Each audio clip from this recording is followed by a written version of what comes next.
Então vamos lá, vamos falar um pouquinho sobre robustez, né? Quando eu falo de robustez de explicação, eu quero falar o seguinte, olha, se eu fizer uma pequena alteração na entrada, eu não quero que a explicação mude de forma significativa.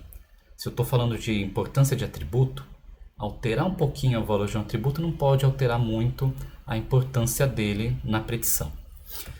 Por exemplo, se eu reduzir 1 metro quadrado da área do apartamento, isso não vai fazer com que a variável se torne menos importante. Ou se ficar menos importante, que seja bem pouco, né?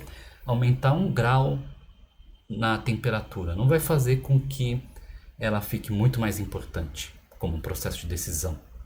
Então, se o meu processo de decisão atual está em relação a 25 graus, se aumentar para 26, a ideia é que não seja um fator tão determinante assim para mudar minha decisão por completo. A explicação, então, idealmente tem que ser bem quase constante na sua vizinhança. Se ele gera um modelo simplificado de predição, ele tem que ser suave nessa vizinhança, tem que apresentar uma estabilidade, né? E é isso que esses autores propuseram nesse artigo aqui. E aqui ele mostra essa figurinha, né, do Lime e do Sharp para classificadores binários, usando um SVM com kernel linear na parte de cima e uma rede neural com 2 camadas na parte de baixo. E o heatmap, o mapa de calor dessas figuras, né, eles mostram as regiões de probabilidade da classe positiva de cada modelo, né? E aqui eu tenho também uns gráficos de barra, né, que mostra o seguinte, olha, mostra as explicações dos interpretadores do Lime e do Sharp, né, ou seja, quais foram as importâncias atribuídas para x e para y. X está em verde e y está em roxo, né, para aquele ponto específico. Então vamos ver aqui, ó, no modelo linear, né?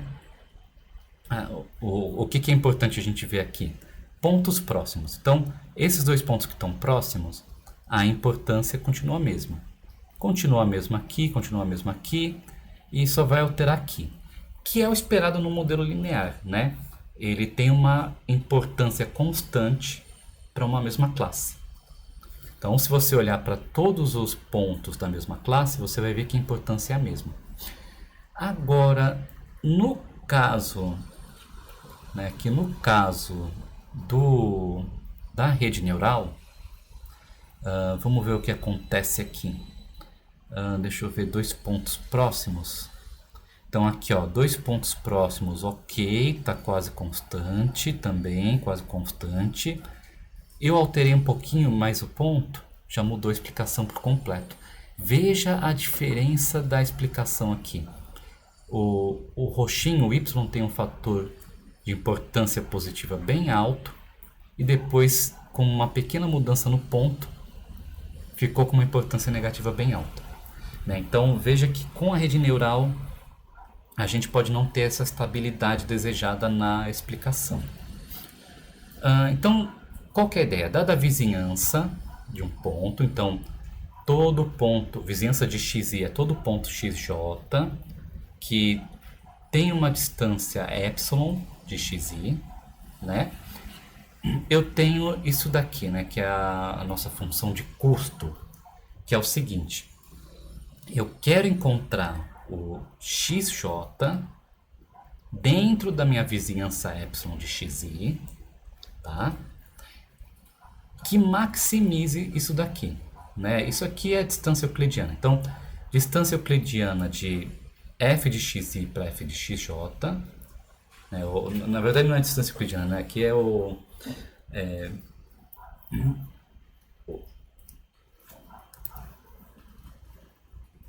a norma quadrada, né, dessa diferença, né? Então, eu estou fazendo fxi menos f de xj ao quadrado, e aqui sim é equivalente à distância euclidiana, né?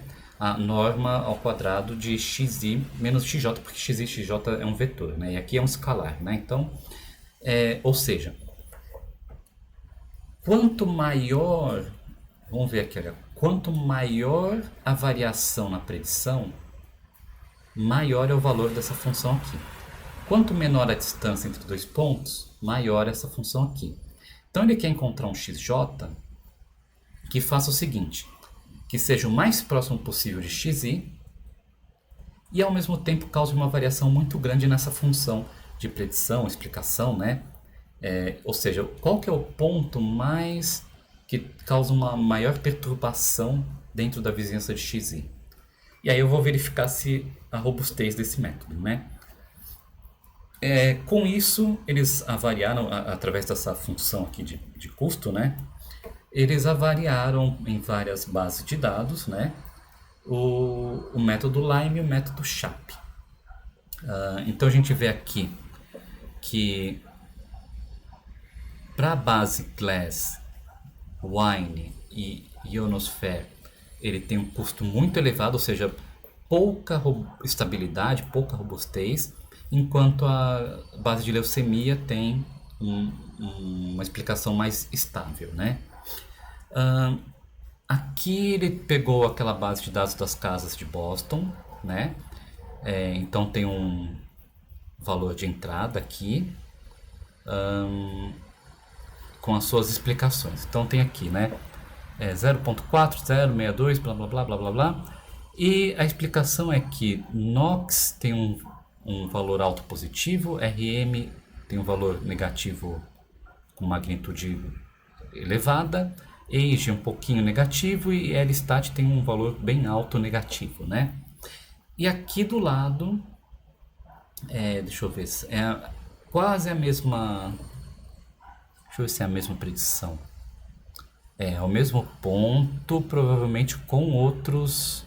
Ah, sim, ok. Aqui é com SHAP e aqui é com Lime, né?